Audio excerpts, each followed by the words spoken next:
Thanks for checking out Symphony on YouTube.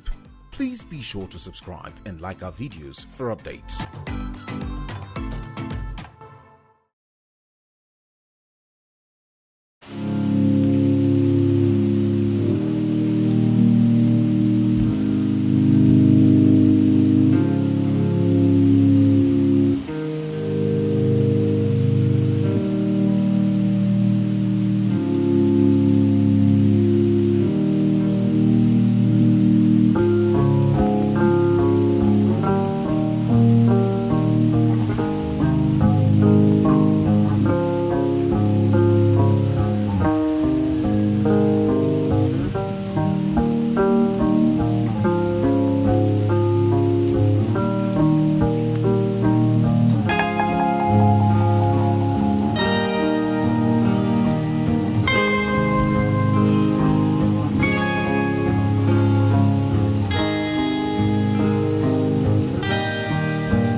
Your meeting with the president this evening?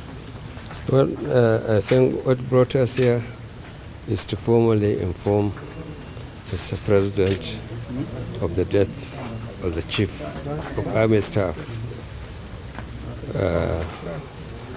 which occurred today at around 6 o'clock.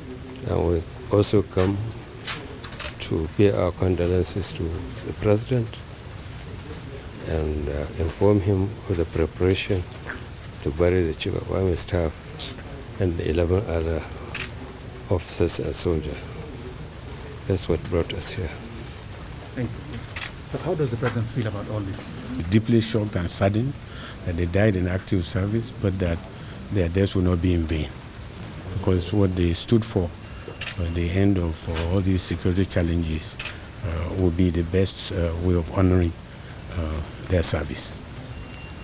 How do you feel, Civil Defense Staff, about this event? Well, very sad. It's quite a sad development. But of course, the values that it stood for are values that we cherish as members of the armed forces. But I must say that it's a sad development. Thank you. Thank you.